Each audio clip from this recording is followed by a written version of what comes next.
I can tell you with certainty that most of you who are reading this had an imaginary friend at one point. A friend you made up because you needed someone or something to play with, or simply kill everyday boredom. These friends range from person to another. Most people who had imaginary friends described them as human-like figures with characteristics that described their own personalities. However, no matter how hard you try, making anyone else believe that your imaginary friend is real is nearly impossible. No one except you truly believes in imaginary friends. When I was maybe 5 or 6, I started kindergarten. Not many of the other kids there would talk to me, and I wouldn't start a conversation due to my shy nature. I went through kindergarten with no friends, and not enjoying anything about my upcoming years of education. It wasn't until the beginning of first grade that I met Nick. Nick was the first to talk to me, later explaining that his imaginary friend Eric wanted us to meet each other. As Nick and I became better friends, he would talk to me about Eric, translating his words and emotions so that we could have a one-on-one conversation with each other. As a kid, I thought talking to Eric was like a game, and the rules were made up by Nick.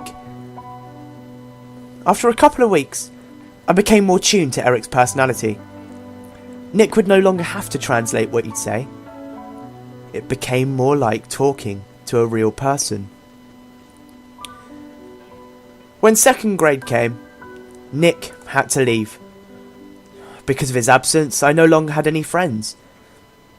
I figured I'd make an imaginary friend like Eric. Soon I created Greg, my new best friend. My parents soon became aware of Greg, seeing him as just a silly little game. Thought I'd soon grow out of it. Before long I had a bond with Greg, almost like Nick and Eric. However, Greg was more like me. Every day I would go outside with Greg, and we'd run around the yard and do normal childhood shit, like throwing rocks into a pond or exploring the woods. As I went further into life, like around 4th grade, I soon made real friends. My directions with Greg became less frequent. When I was with my friends, I imagined Greg sad and alone, but I still did not want to talk to him. By middle school, my thoughts of Greg were completely erased. All the time I spent was either by myself or with my friends doing things Greg and I used to do. In the winter when I was in 7th grade, I was sledding and throwing snowballs with my friends. This part I remember well. We were at a large hill trying to see who could go the fastest and bragging about how good we were at sledding. It was one of the moments you'd never forget.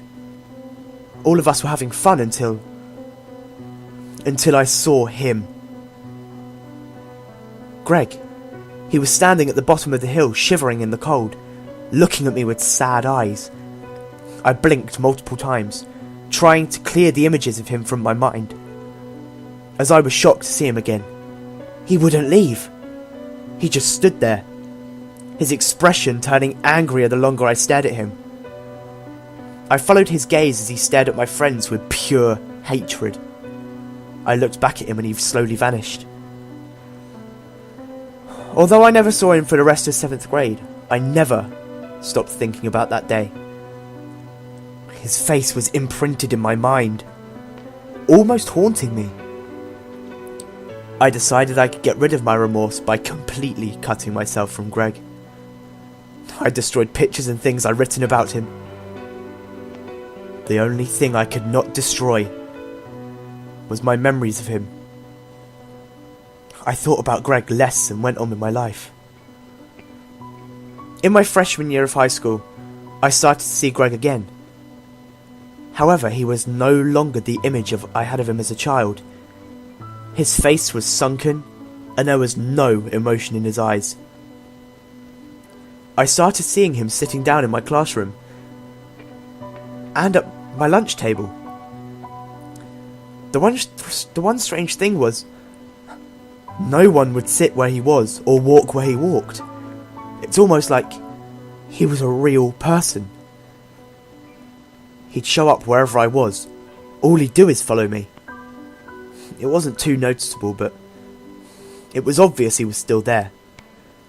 The more we saw each other, the more I saw his change in expression. He became angrier and started showing up in unexpected places. He was scaring me to the point that I couldn't sleep, and when I did, he would be there, watching me. He began to show up more often in more places. I started sleeping less, doing worse in school, and drifted from my friends. My parents tried to figure out what was happening to me, but couldn't. They started counselling appointments, later on visits from doctors, all of whom couldn't figure out what was the matter. I was declared insane and taken to a mental hospital where Greg would stare at me for hours, driving me even more insane. I became very anxious, seeing images of Greg threatening to kill me. I started to talk to Greg, asking, "Why are you doing this, and what's making you so angry?" But he never responded. Then finally, he started to repeat 4 words. "Please don't leave me." Each time he said it, he got louder until he was screaming, his face contorting into a deep, evil smile. This is my last day. As I finish typing this, I will end my torment and get rid of Greg forever. My advice to you is, never forget your imaginary friends.